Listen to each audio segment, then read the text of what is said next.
कई बार ऐसे लोग होते हैं जो फ्रॉडस्टर होते हैं, जो कभी ओटीपी ले लेते हैं, कभी बैंक का अकाउंट का नंबर ले लेते हैं. This is how the greatness of any person is. He came, he hugged me, did not say anything. Media में आपको रिस्पॉन्सिबल लोग भी मिलेंगे, इररिस्पॉन्सिबल लोग भी मिलेंगे, अच्छे भी होंगे, खराब भी होंगे, सच भी होगा, झूठ भी होगा. सिर्फ आपको ये समझने की शक्ति अपने अंदर हासिल करनी कि आप सही और गलत की पहचान कर सकें.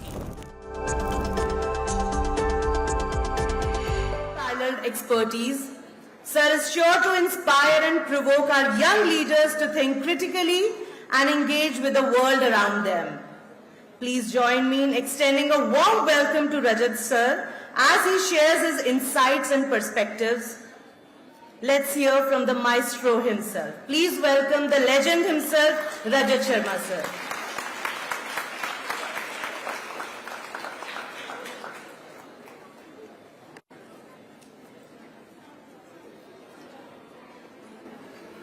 Dr. Jiten Nagpal, officials from the ministry, respected teachers, and dear students. सबसे पहले तो मैं डॉक्टर जितेन नागपाल का शुक्रिया अदा करना चाहता हूं.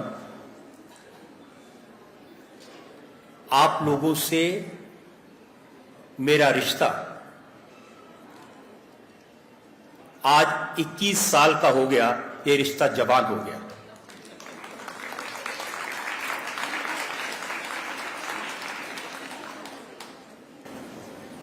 हर बार जब मैं आपसे बातचीत करने आता हूं कि मैं आपसे बहुत कुछ सीख कर जाता हूं.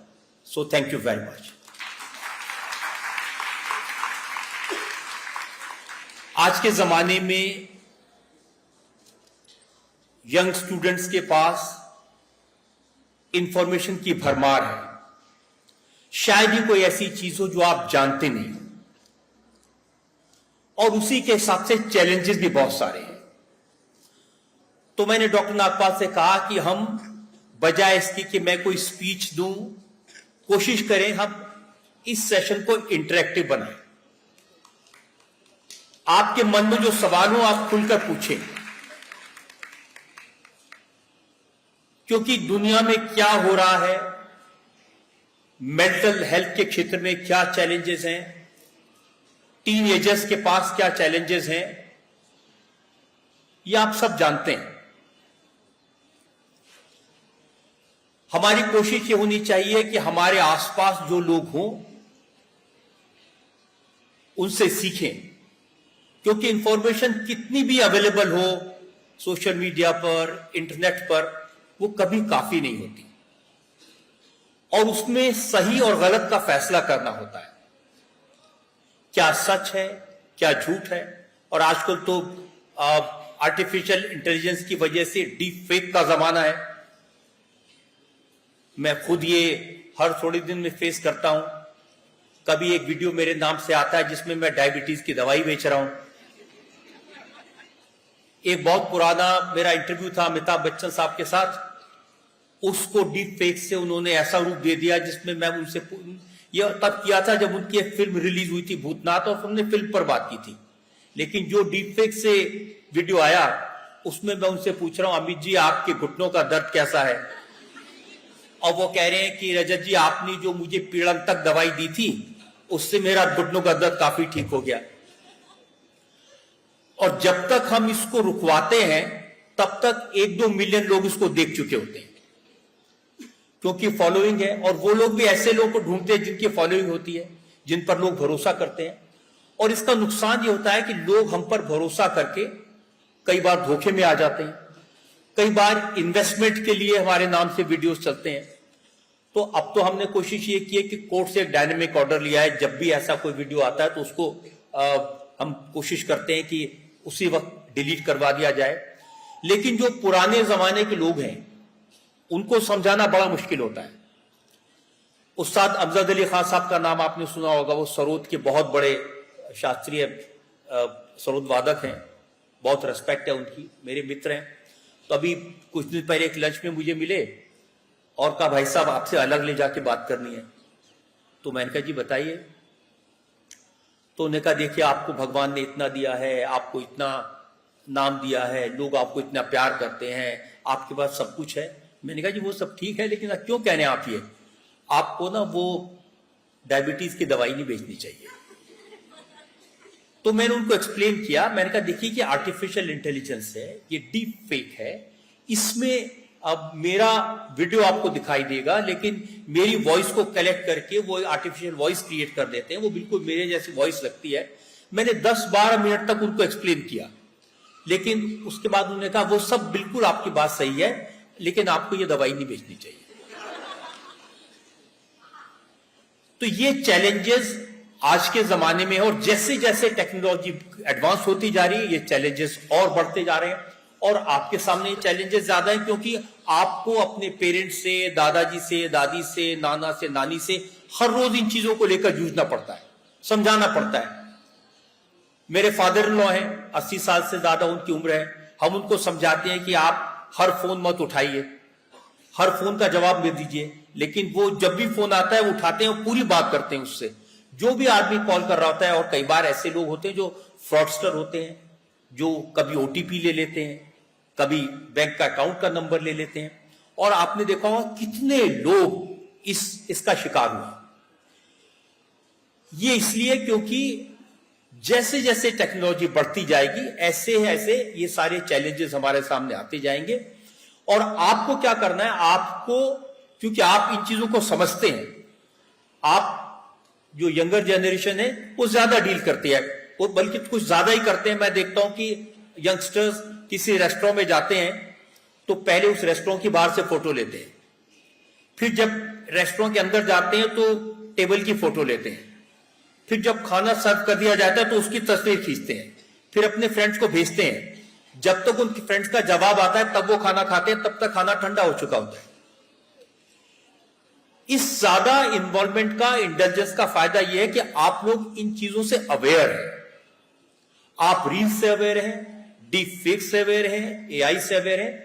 आपका काम होना चाहिए, जो पुरानी जनरेशन के लोग हैं उनको इसके बारे में एजुकेट करें, लोगों को सावधान करें, और ये बहुत बड़ी जिम्मेदारी हम सब लोगों की है। दूसरी बात यह कि जहां भी आपको ऐसे लोग मिले जो आपको सिखा सके, और आपके पास में तो डॉक्टर जितेंद्र नागपाल जैसी मिसाल है। इन्होंने अपना जीवन टीनेजर्स को समझने के लिए, उनको समझाने के लिए खपा दिया। इनकी डेडिकेशन से, इनके डिसिप्लिन से कितना कुछ सीखा जा सकता है। मैं सौभाग्यशाली हूं कि मुझे आपकी अदालत करने का अवसर मिला। 32 साल में अलग अलग तरह के ताकतवर लोगों से इंटरेक्ट करने का अवसर मिला, और जो भी पर्सनैलिटी आती है सबसे कुछ ना कुछ सीखने का मौका मिलता है। चाहे वो नए जमाने के लोग हों, पुराने जमाने के लोग हों, हर कोई कुछ ना कुछ सिखा के जाता है। तो ये जो सीखने का सिलसिला है ये कंटिन्यूसली चलते रहना चाहिए। कभी भी ये मान के मत बैठिए we know it all, because information inflow तो कभी खत्म होगा ही नहीं, और उसमें शिफ्टिंग करना, ये ब्रॉडली 2-3 चीजें जिससे मैं शुरुआत करना चाहता था। अब मैं चाहता हूं कि हम लोग अपने सवाल जवाब का सेशन शुरू करें। आपके मन में जो क्वेश्चंस हो, जो भी बात हो वो बताएं। आप नहीं तो आप जानते हैं मेरी आदत है सवाल पूछने की, फिर मैं पूछूंगा। सर, जो आपने कहा कि जब भी आपके अदालत में कोई भी गेस्ट आए तो आपको उनसे कुछ ना कुछ ऐसे सीखने का मौका मिला, तो मैं एक चीज पूछ रहा हूँ, जब सलमान खान आपकी अदालत में आए थे फिटनेस बॉक्स में, तब आपने उनसे क्या सीखा? अच्छा, आज मैं आपको सलमान खान की स्टोरी बताई देता हूं। Yes please sir, please.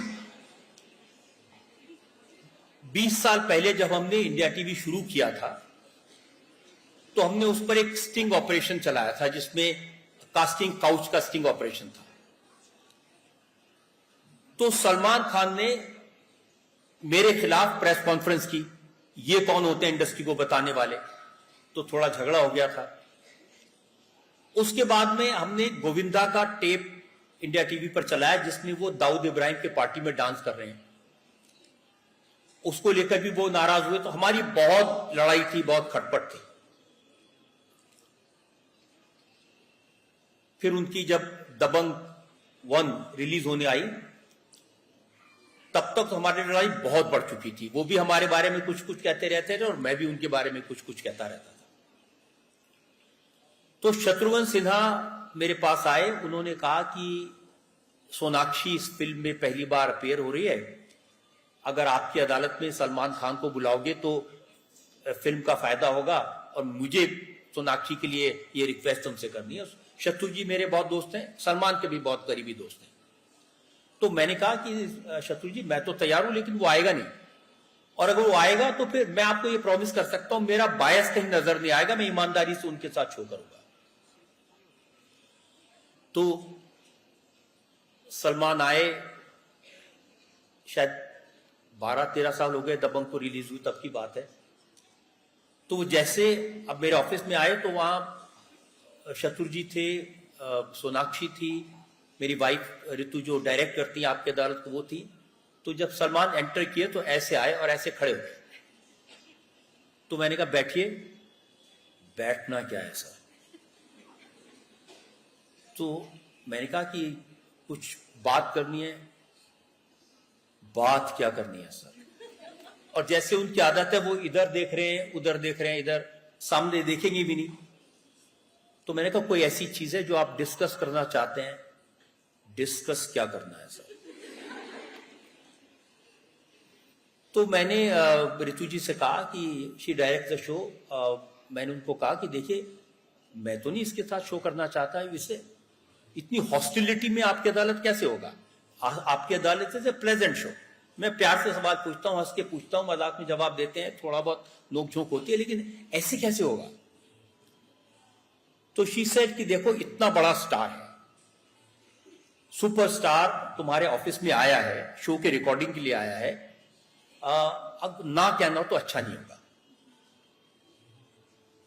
Then she came up with an idea. मैंने कहा अगर वहां शो के दौरान जब रिकॉर्डिंग हो रही है तब अगर इन्होंने कुछ ऐसी उल्टी सीधी बात कह दी, तो उन्होंने कहा कि नहीं आप ऐसा करो, शत्रुघ्न सिन्हा को इसमें जज बना दो। तो it was a great idea. मैंने शत्रु जी को कहा, मैंने शत्रु जी आप इसमें जज बनेंगे? खामोश, हम जज बनेंगे। तो वो जज बने। अब प्रोग्राम शुरू करने के लिए नीचे स्टूडियो में गए, रिकॉर्डिंग। आप जानते हैं कि आपकी अदालत में एक कटघरा है, उसके बगल में खड़ा रहता हूं, जो गेस्ट आते हैं वो कटघरे में बैठे होते हैं और उसी तरह से वो शॉट बनते हैं। तो सलमान वहां जाके कटघरे में खड़े हो गए ऐसे। तो मैंने कहा बैठिए। सर मैं किसी कोर्ट में बैठता नहीं, मेरी आदत है। तो मैंने कहा आप बैठेंगे नहीं तो कैसे शुरू होगा? नहीं सर ये आपका जो कटघरा है इसमें काफी नीचे, इसको थोड़ा ऊपर कर रहा है सर, ऐसे पकड़ के खड़ा होना चाहता हूं। तो मुझे लगा कि ऐसे कैसे हो। फिर मैंने शत्रु जी से कहा कि शत्रु जी आप, तो उन्होंने कहा खामोश, मुल्जिम अपनी जगह पर बैठे। वो बैठ गए और शो शुरू हुआ। ईश्वर की कृपा कहिए, मैंने जैसे उनसे बात करनी शुरू की, पहली बार सलमान आंखों में आंख डाल के बात कर रहे थे, जवाब दे रहे थे। उन्होंने अपने ब्लैक बक के केस के बारे में बात की, उन्होंने जो कार का एक्सीडेंट हुआ उसके बारे में डिटेल में बात की। और जब ये बात हो ही रही थी तो फिर मैंने ऐश्वर्या के बारे में पूछ लिया, वो भी उन्होंने बताया। जब ऐश्वर्या की बात होगी तो मैंने कटरीना के बारे में भी पूछ लिया। कुल मिला के it's really turned out to be very very big show. पहली बार उन्होंने खुलकर किसी विषय पर इस तरह से बात की थी। अब प्रोग्राम जब टेलीकास्ट हुआ, it became one of the most watched show. पहली बार लोगों ने 1-1.25 घंटे तक उनको सवालों के जवाब देते हुए देखते हुए देखा था। और आप जानते हैं कि जो नई जनरेशन है उसके लिए वो कितने बड़े स्टार हैं, और उनकी जो इमेज थी वो उस प्रोग्राम के बाद टोटल बदल गई। अब मेरे मन में ये बड़ी इच्छा थी मैं ये जानूं कि उन्होंने कैसे रिएक्ट किया, क्योंकि बाद में मेरी कोई बात नहीं हुई। तो आमिर खान के नेफ्यू की शादी का रिसेप्शन था, वहां मैं अनिल कपूर और बाकी लोगों से बात कर रहा था। तो मैंने देखा कि सलमान, और जैसे आप देखते हैं उनके साथ 5-7 तगड़े तगड़े लोग होते हैं, तो वो मेरी तरफ आ रहे थे। तो मैंने अपनी वाइफ से कहा, मैंने कहा भाई ये इधर आ रहा है, पता नहीं क्या कहेगा, तो मैं दूसरी तरफ चला जाता हूं। तो मैं उधर से हटकर दूसरी तरफ चला गया। फिर थोड़ी देर देखा वो दूसरी तरफ उधर आ रहे हैं, पूरे अपने दलबल के साथ। तो फिर रितु जी आगे गई, उनसे बात किया, and she came with him, she told me नहीं वो कुछ कहना चाहता है। This is how the greatness of any person is. He came, he hugged me, did not say anything. उनका जो मुंह है वो मेरे कान के पास था, and he kept saying sir sir, and then he release me from his, और देन ही सेड कि सर मेरी किसी फिल्म से मुझे इतनी तारीफ नहीं मिली जितनी आपकी अदालत से मुझे मिली।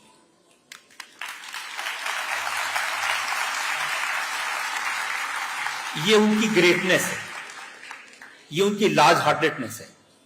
और ये अलग बात है कि इस इंसिडेंट के बाद हम दोस्त हो गए, और आज he is one of my best friends, we are very very close. और उनसे मैं रोजमर्रा की जिंदगी में क्या सीखता हूं, जो आप सबको सीखना चाहिए, respect for the family, specially for his father. इतने बड़े स्टार हैं, वो एक छोटे से घर में रहते हैं, जरा सा घर है, इसलिए क्योंकि फादर उसी बिल्डिंग में रहते हैं, फादर छोड़ना नहीं चाहते। और जब फादर आते हैं तो ये खड़े हो जाते हैं, जब तक फादर वहां रहते हैं ये बैठते नहीं है। इतनी रेस्पेक्ट से बात करते हैं और पूरे परिवार का ख्याल रखते हैं। मुझे लगता है हम सब के लिए ये उनसे सीखने की बात है। Good afternoon, sir. My name is Dhananjay Singh Chauhan. I am from Himachal Pradesh, the Scholars of School. And my question is, आज की यूथ के लिए रिस्पॉन्सिबल मीडिया का क्या मतलब होना चाहिए? देखिए, मीडिया में आपको रिस्पॉन्सिबल लोग भी मिलेंगे, इररिस्पॉन्सिबल लोग भी मिलेंगे, अच्छे भी होंगे, खराब भी होंगे, सच भी होगा, झूठ भी होगा। सिर्फ आपको ये समझने की शक्ति अपने अंदर हासिल करनी कि आप सही और गलत की पहचान कर सकें। Good afternoon, sir. मेरा नाम आर्याशा है and I have just to meet you, sir, by the way. Sir, I really want to become a journalist and it has been like my goal since last 3 or 4 years. And I really wanted to know कि आपने कब decide किया कि you wanted to become a journalist and you wanted to get into media, or how was your journey from the starting? देखिए, मैंने कोई decide नहीं किया, मेरे लिए तो ये मजबूरी थी। मैं एक बड़े साधारण गरीब परिवार से आता हूं, और जब मैंने मास्टर्स ऑफ एमकॉम किया, मास्टर ऑफ कॉमर्स किया, तो उसके बाद में मेरी तो योजना थी बैंक में नौकरी करने की, क्योंकि सब बताते थे कि बैंक में ओवरटाइम ज्यादा मिलता है। तो इतना सा सपना था कि इतने कमा सकूं कि अपने घर वालों का 2 वक्त का पेट आसानी से भर जाए, बीमार पिताजी का इलाज करा पाऊं, इतना ही सोचते थे। तो जब वो गर्मी की छुट्टियां हुई तो सब लोग तो कहीं कहीं चले जाते छुट्टी मनाने, हमारे पास वो भी सामर्थ्य नहीं था। तो उस दौरान मैंने एक जर्नलिस्ट थे जनार्दन ठाकुर, अब वो इस दुनिया में नहीं है, उनको एक रिसर्चर की जरूरत थी अपने काम के लिए, तो I joined him as a researcher.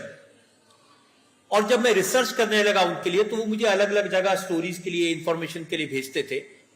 वो करते करते मुझे लगा कि ये एक काम है जो मुझे करना चाहिए, ये काम मुझे करने में मजा आता है और मैं इस काम को बेहतर तरीके से कर सकता हूं। तो लोगों से मिलना, उनका दिल जीतना, उनसे इंफॉर्मेशन हासिल करना, उस इंफॉर्मेशन को आर्टिकुलेट करके जनार्दन ठाकुर को देना, जिसे वो अपने नाम से लिखते थे और वो दुनिया में चलता था। ऐसे मेरे जर्नलिज्म की शुरुआत हुई। आपको अगर आज मन में इच्छा है जर्नलिस्ट बनने की, तो पहली चीज तो ये समझ लीजिए कि ये टीवी पर जो सेक्सी लाइफ दिखाई देती है, असल में ऐसी होती नहीं है।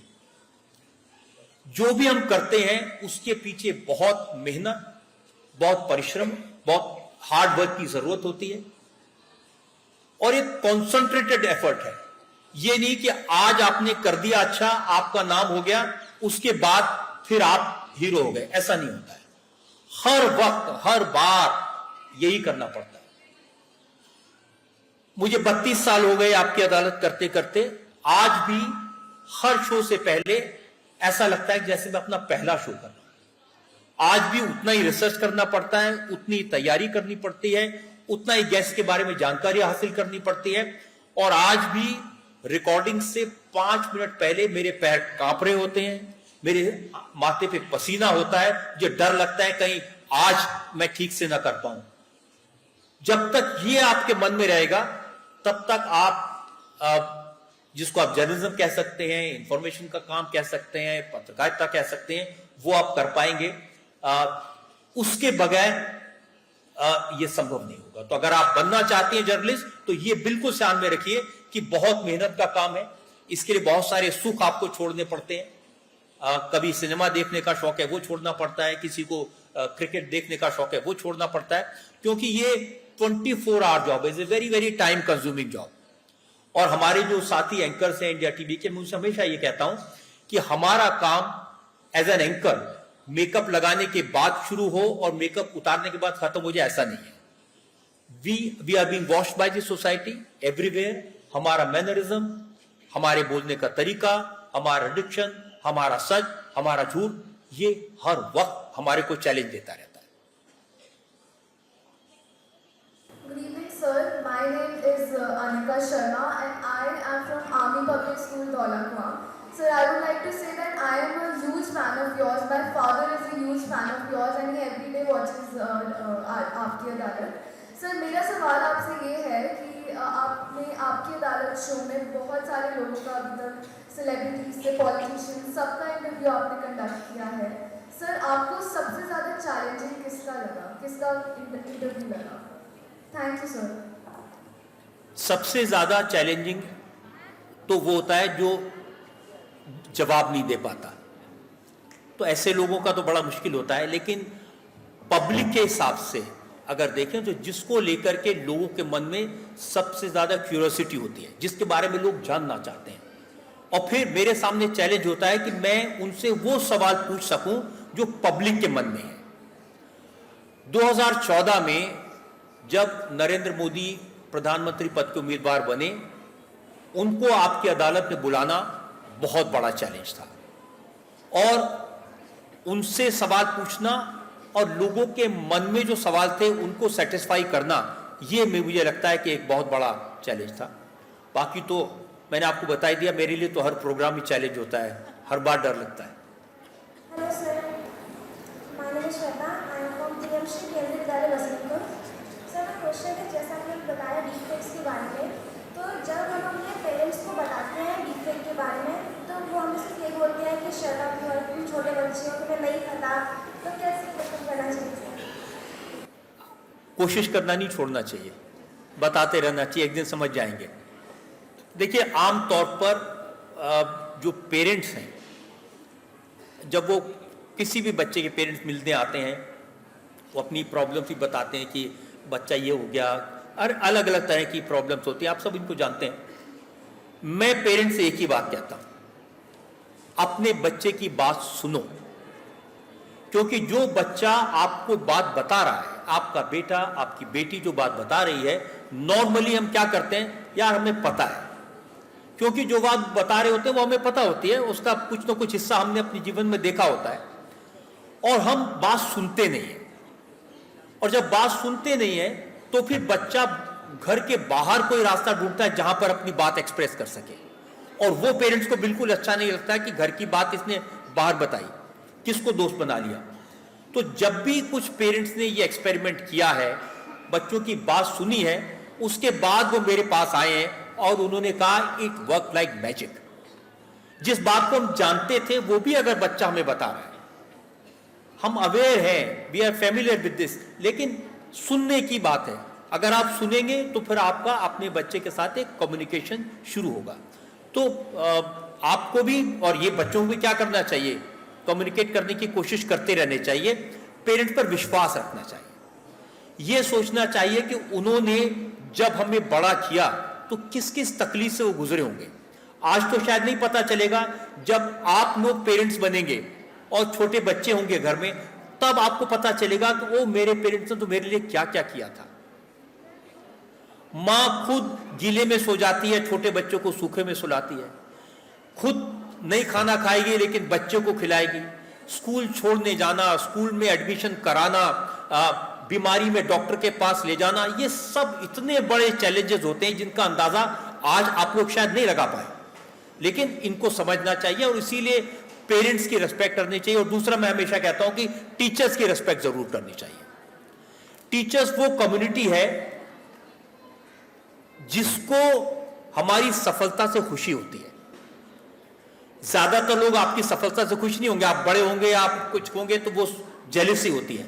एक टीचर होता है जिसको लगता है कि अरे मेरा बच्चा इतना बड़ा सीईओ बन गया, जिसको मैंने पढ़ाया वो इतनी बड़ी पोजीशन पर पहुंच गया। और जो लोग खुद जल करके आपको रोशनी देते हैं उनकी रेस्पेक्ट जरूर करनी चाहिए। ये मैं हमेशा आपसे रिक्वेस्ट करूंगा। नमस्ते सर। सर मैं निहाल अग्रवाल, मैं डिटेल्स से नजर आसाम से हूँ। सर आप जब आपकी अदालत शो में जब पॉलिटिशियंस आते हैं तो सर पॉलिटिशियंस के सामने आपको भी पॉलिटिक्स खेलना पड़ता है, तो सर उस समय आप वो पॉलिटिशियंस से सर आप कैसे डील करते हो? आपका माइंड में क्या थिंकिंग रहता है सर? क्योंकि I am very interested in politics, I just want to know sir. देखिए, आप किसी पॉलिटिशियन के साथ पॉलिटिक्स नहीं कर सकते, ये आपका काम नहीं है ना। हमारा काम है उनसे बात निकलवाना, इंफॉर्मेशन लेना और लोगों तक पहुंचाना। और मेरे दिमाग में एक ही बात चल रही होती है कि जो मैं इनसे सवाल पूछूं ये वो सवाल हो जो आम पब्लिक पूछना चाहती है, जिसके प्रति ये लोग अकाउंटेबल है। हमारा काम है पॉलिटिकल लीडर्स को, पावरफुल लोगों को, बड़े लोगों को पब्लिक के प्रति अकाउंटेबल बनाना। बस हमारा काम यही खत्म हो जाता है। अब आप पॉलिटिशियन बनना चाहते हैं तो फिर आपको दूसरे रास्ते पे जाना पड़ेगा। सर अब जैसे मीडिया में मोनोपोली और दुओपोली का चलता रहता है कि कोई चैनल एक स्पेसिफिक ग्रुप ने खरीद रहा है, जैसे अडानी ग्रुप का बीच में नाम बहुत उछला था।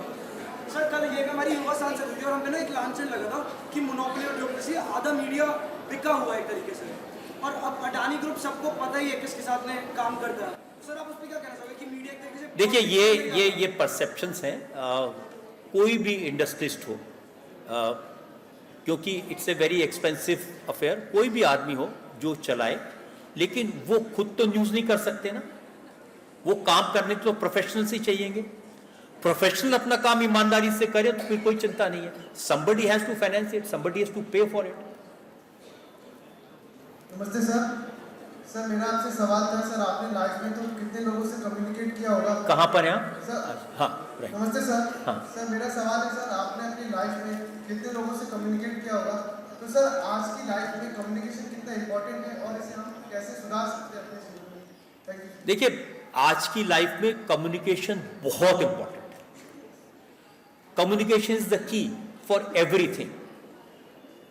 आप टीचर्स का स्टूडेंट से कम्युनिकेशन, पेरेंट्स का बच्चे से कम्युनिकेशन, जिसकी बात हमने अभी की है। इसके बाद जब आप लाइफ में कोई भी काम करेंगे, कम्युनिकेशन इज द की। और कम्युनिकेशन के तरीके आजकल बहुत सारे हो गए हैं, इतने सारे प्लेटफॉर्म्स आपको अवेलेबल हैं। उन सब में सही और गलत को जांचना और आपका कम्युनिकेशन सही शब्दों में हो।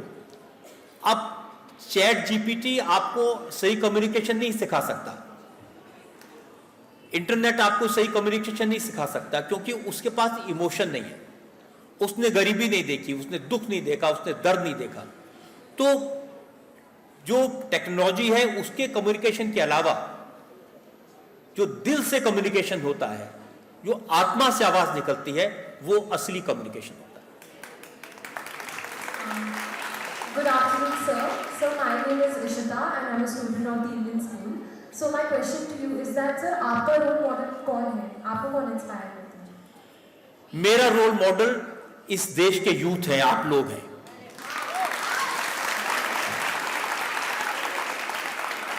मैं जब यंगस्टर्स से मिलता हूं, उनसे बात करता हूं, there is so much to learn, so much to learn. और आप इसी तरह से मुझे सिखाते रहिए, मेरी मदद करते रहिए। You continue to be my role model. Sir नमस्ते sir, this is Anand from Sumer Mirza public school Janakpuri. Sir हमने देखा आपका एक बहुत अच्छा रिश्ता है सवाल जवाबों से। हमने आज तक आपको नेशनल टेलीविजन पे भी देखा है सवाल जवाब करते हुए, आज यहाँ भी देख लिया। सर मैं आपसे पूछना चाहता हूँ, आपने इतने सारे सवाल लोगों से पूछे, ऐसा कौन सा सवाल था जिसने आपको दुविधा में डाल दिया, जो आपको ऐसा लगा हो कि कैसे आंसर करूं? नहीं, कई बार क्या होता है कि मुंह से कुछ निकल जाता है, क्योंकि आप जो तैयारी करके जाते हैं उसका 20% तो वहां कर पाते हैं, बाकी 70-80% स्पॉन्टेनियस होता है। तो एम्बेरसमेंट कभी क्या हो जाती है, जैसे अब रेणुका चौधरी जो कांग्रेस पार्टी की बड़ी नेता है, जिस जमाने में वो मिनिस्टर थी, उनके साथ मैं शो कर रहा था, तो मैंने उनसे पूछा उनके काम के बारे में, और मैं उनके हस्बैंड के बारे में पूछ रहा था कि वो उनके काम में इंटरफेयर करते नहीं करते। तो उन्होंने कहा एक मिनट रुकिए, आप बताइए रजत जी आपकी शादी हो गई? तो मेरे मुंह से निकला आपका इरादा क्या है? तो बाद में मुझे एम्बेरसमेंट हुआ, लेकिन वो it was fun, people enjoyed it, लोगों ने ताली बजाई, उनको भी इतना बुरा नहीं। तो कई बार ऐसी चीजें निकल जाती हैं जो होती हैं, बट बाय एंड लार्ज मैं कोशिश करता हूं कि जो भी लोग आपकी अदालत में आए उनको रेस्पेक्ट से डील किया जाए, आदर से, अदब से सवाल उनसे पूछे जाएं, किसी को इंसल्ट नहीं किया जाए। और मैं आपके साथ ये भी शेयर कर सकता हूं कि 32 साल में किसी को नाराजगी नहीं हुई, क्योंकि रिकॉर्डिंग के बाद मैं अपने गेस्ट के पास जाता हूं और उनसे कहता हूं कि कोई ऐसी चीज हो जो गलती से आपके मुंह से निकल गई हो, कोई ऐसी चीज हो जो आप चाहते हो कि मैं एडिट कर दूं, वो हम एडिट कर देते हैं। तो idea is not to create sensation, to create a headline out of it, इसलिए ज्यादा मुश्किल नहीं होती। Rajat sir, you know that our peer educators are buzzing with excitement and their questions are endless, but we'll have to wrap up the question answer session now due to sir's time constraint. May I request sir, जी, please take. Thank you very much. मैं कुछ 4-6 लाइनें हैं। कल मैं एक university में गया था, तो वहां मैंने परसों ये बात कही थी, तो यहां जब मैं आया तो कुछ लोगों ने मुझे कहा कि वो बात आप एक बार फिर, वो स्पॉन्टेनियसली वहां निकल के आई थी। ये कुछ चीज है जो आपके काम आएगी। कुछ लोग तुम्हें समझाएंगे, कुछ लोग तुम्हें समझाएंगे, वो तुमको खौफ दिखाएंगे। यहां कुछ भी हो सकता है, जो है वो भी खो सकता है। यहां कुछ भी हो सकता है, जो है वो भी खो सकता है। पर मैं आपसे कहना चाहता हूं, ये लम्हा तुमसे जिंदा है, ये लम्हा तुमसे जिंदा है। ये वक्त नहीं फिर आएगा, तुम अपनी करनी कर गुजरो, जो होगा देखा जाएगा, जो होगा देखा जाएगा। Thank you.